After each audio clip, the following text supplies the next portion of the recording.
নমস্কার, আমি সন্তোষপুর ঈশ্বরবৃন্দ বালিকা বিদ্যাপীঠের একাদশ শ্রেণীর ছাত্রী ঋষা মন্ডল, ক্লাস 11। আজকে আমি এখানে একটা পুষ্টি বিজ্ঞানের একটা ভিটামিনের চার্ট প্রস্তুত করেছি। সংক্ষেপে বোঝানোর চেষ্টা করেছি ভিটামিন সম্পর্কে। আমরা সকলেই জানি ভিটামিন হচ্ছে একটা আমাদের শরীরে অপরিহার্য উপাদান, যা আমাদের খুব কম পরিমাণে কাজে লাগে শরীরে। এগুলো আমরা খাদ্য থেকে পাই। ভিটামিন আমাদের শরীরে বিভিন্ন রকমের কাজ করে, যেমন রোগ প্রতিরোধ ক্ষমতা গড়তে সাহায্য করে আমাদের, যাতে আমরা খুব সহজে রোগকে মোকাবিলা করতে পারি সাহায্য করে, এবং আমাদের পুষ্টি ও বৃদ্ধিতে সাহায্য করে ভিটামিন। এখানে আমি আমাদের শরীরে যে ভিটামিন গুলো কাজ করে তার মধ্যে এখানে আমি মূল 8টি ভিটামিনকে নিয়েছি। এই 8টি ভিটামিনের মধ্যে কিছু জলে দ্রবণীয় এবং কিছু স্নেহ পদার্থে বা লিপিডে দ্রবণীয় ভিটামিন রয়েছে। এখানে আমি একটা চার্টের মাধ্যমে দেখানোর চেষ্টা করেছি।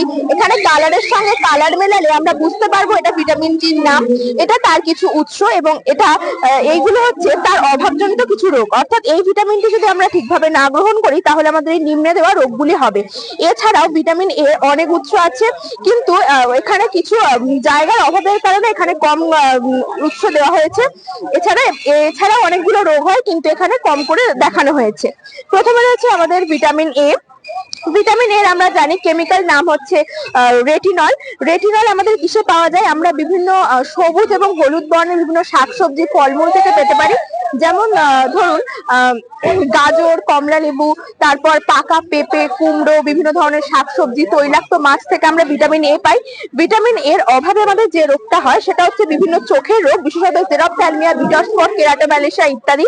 এর ফলে আমাদের চোখ ধীরে ধীরে দৃষ্টি ঝাপসা হতে থাকে এবং অবশেষে আমাদের অন্ধত্ব সৃষ্টি হয়। নেক্সট আমরা দেখছি ভিটামিন ডি, যার রাসায়নিক নাম বা কেমিক্যাল নেম হচ্ছে আর্গোস্টেরল।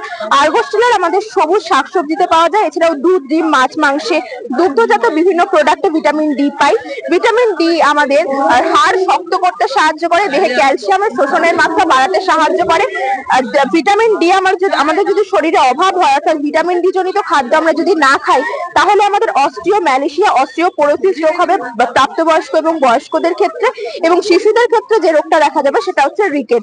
এটা হচ্ছে এই ধরনের রোগ যার ফলে আমাদের হাড়গুলো বেঁকে যায়, কার্ভ হয়ে যায়, হাঁটতে চলতে অসুবিধা হয়। দেন হচ্ছে আমাদের যে ভিটামিনটা সেটা হচ্ছে ভিটামিন কে, ফাইলোকুইনোন। এই ভিটামিনটা আমরা বিভিন্ন ধরনের সবুজ শাকসবজি, দুধ, দুগ্ধজাত যে কোনো প্রোডাক্টে, এবং সবুজ শাকসবজি মানে ডার্ক গ্রিন কালারের যে সবজিগুলো হয়, বাঁধাকপি, ফুলকপি, পালং শাক, ব্রোকলি, লেটুস পাতা, এই ধরনের সবজিতে আমরা পেতে পারি ভিটামিন কে বা ফাইলোকুইনোন। ভিটামিন কে এর অভাবে আমাদের যে রোগটা হয় সেটা হচ্ছে রক্ততঞ্চন হয় না। রক্ততঞ্চন হয় না বলতে আমাদের কোনো ক্ষতস্থান সৃষ্টি হলে শরীরের মধ্যে সেই ক্ষতস্থান থেকে রক্ত নির্গত হতে থাকে, সেটা বন্ধ হওয়া খুব মুশকিল হয়ে যায়। এই জন্য ভিটামিন কে ধর্মী খাদ্য আমাদের গ্রহণ করা উচিত। এবার রয়েছে ভিটামিন বি12। ভিটামিন বি12 হচ্ছে সায়ানোকোবালামিন। এই খাদ্যের মানে ভিটামিন বি12 এর মধ্যে কোবাল ধাতু উপস্থিত থাকে। ভিটামিন বি12 আমরা সমস্ত প্রাণীজ খাদ্যে পাই, কোনো উদ্ভিজ্জ খাদ্যে কিন্তু আমরা ভিটামিন বি12 পাবো না। প্রাণীজ খাদ্য বলতে দুধ, ডিম, মাছ, মাংস, বিভিন্ন সামুদ্রিক তৈলাক্ত মাছ, ঝিনুক, গেরি, গুগলি থেকে আমরা ভিটামিন বি12 পাবো। ভিটামিন বি12 এর অভাবে আমাদের যে রোগটা হয় সেটা হচ্ছে পার্নিসাস অ্যানিমিয়া। এটা হচ্ছে এমন একটা অ্যানিমিয়া যার ফলে আমাদের দেহে রেড ব্লাড সেল বা লোহিত রক্তকণিকা ঠিক মতন তৈরি হয় না। নেক্সট হচ্ছে ভিটামিন বি2 অর্থাৎ রাইবোফ্লাভিন। ভিটামিন বি2 বা রাইবোফ্লাভিন আমরা মাছ, মাংস, দুধ, ডিম থেকে তো পাই, তার সাথে ইস্ট সমৃদ্ধ খাদ্যেও আমরা ভিটামিন বি2 পাই।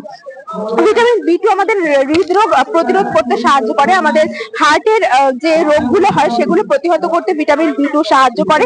ভিটামিন বি2 সমৃদ্ধ খাদ্য আমরা যদি না খাই তাহলে আমাদের যে রোগটা হয় সেটা হচ্ছে অ্যাঙ্গুলার স্টোমাটাইটিস, গ্লসাইটিস, জিলোসিস, এই রোগগুলো।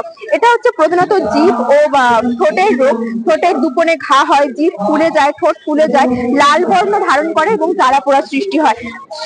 তাই জন্য আমরা যদি আমাদের শরীরকে, মুখকে ভালো রাখতে চাই, তাই জন্য আমাদের ভিটামিন বি2 বা রাইবোফ্লাভিন সমৃদ্ধ খাদ্য গ্রহণ করা উচিত। এবারে হচ্ছে ফোলিক অ্যাসিড বা ভিটামিন বি9। ভিটামিন বি9 বা ফোলিক অ্যাসিড আমরা বিভিন্ন শুটি জাতীয় উদ্ভিদের খাদ্যে পেতে পারবো, যেমন কড়াইশুটি, মটরশুটি, শিম, যেগুলো রাজমা হয় সেগুলো, ব্রোকলি, পালং শাক, বিভিন্ন শাকসবজি, এছাড়া বিভিন্ন ফলে, কলা, আপেল, এই খাদ্যে আমরা ফোলিক অ্যাসিড পাবো। ফোলিক অ্যাসিডের অভাবে আমাদের যে রোগটা হয় শরীরে সেটা হচ্ছে মেগালোব্লাস্টিক অ্যানিমিয়া। এটা হচ্ছে এমন ধরনের এক অ্যানিমিয়া যে অ্যানিমিয়ার ফলে আমাদের রেড ব্লাড সেল অর্থাৎ আরবিসি বা লোহিত রক্তকণিকা খুব বেশি বেড়ে যায়, মানে বড় হয়ে যায়, বড় আকার ধারণ করে, ফলে রক্তের বিভিন্ন সমস্যা দেখা যায়। দেন যে ভিটামিনটা আছে সেটা হচ্ছে ভিটামিন সি অর্থাৎ অ্যাসকর্বিক অ্যাসিড। এটা আমরা সবাই জানি, খুব পরিচিত একটা ভিটামিন, যেটা আমাদের বিভিন্ন টক জাতীয় লেবুর মধ্যে আমলকি, পাতিলেবু, কমলা লেবু, বিভিন্ন ধরনের মুসাম্বি, এছাড়া পেয়ারা, বিভিন্ন ফলে আমরা পাই। এই ভিটামিন সি জনিত খাদ্য আমাদের কাঁচা অবস্থায় গ্রহণ করা উচিত। আমরা যদি এই খাদ্যগুলো বেশি উত্তাপ দিয়ে রান্না করে খাই, যেমন ধরুন আমলকি আমরা যদি সেদ্ধ করে তার জল ফেলে দিয়ে সে আমলকিটা খাই, সেটা তার মধ্যে থাকা মানে আমলকির মধ্যে থাকা ভিটামিন সি কিন্তু আমরা সঠিকভাবে পাবো না। তাই জন্য ভিটামিন সি জনিত খাদ্য আমাদের কাঁচা খাওয়া উচিত, যেমন বিভিন্ন ধরনের লেবু, পেয়ারা, এগুলো আমরা কাঁচা খাবো। তাহলে আমরা ভিটামিন সিটা বেশি পরিমাণে পাবো, আমাদের শরীর ভালো থাকবে এবং আমরা স্কারভি জনিত রোগ, যেমন ধরুন স্কারভি মানে দাঁত ও মাড়ি থেকে রক্ত পড়া, এই ধরনের রোগ প্রতিরোধ করতে পারবো। তারপর আছে লাস্ট আমাদের ভিটামিন বি1। ভিটামিন বি1 এর রাসায়নিক নাম আমরা জানি, কেমিক্যাল নেম হচ্ছে থায়ামিন।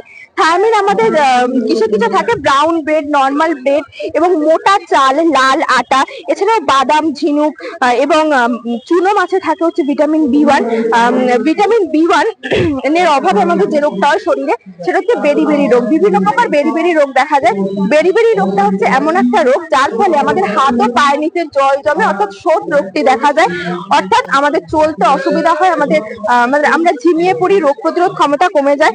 অর্থাৎ এই ভিটামিনটির চারটির সাহায্যে আমি এটাই বোঝানোর চেষ্টা করেছি, যাতে সবাই, এমনকি বাচ্চারাও, এই রং মিলিয়ে যেমন রেড এর সাথে রেড, ইয়েলোর সাথে ইয়েলো মিলিয়ে আমরা বুঝতে পারি যে এটা ভিটামিনটির নাম, এগুলো তার উৎস এবং এগুলো হচ্ছে কিছুটার অভাবজনিত রোগ, যাতে আমরা বুঝতে পারি যে আমরা কোন কোন খাদ্য খাবো এবং সুস্থভাবে জীবনযাপন করতে পারবো, রোগ প্রতিরোধ ক্ষমতা গড়তে পারবো এবং আমাদের শরীর যাতে সুস্থ থাকে। ধন্যবাদ।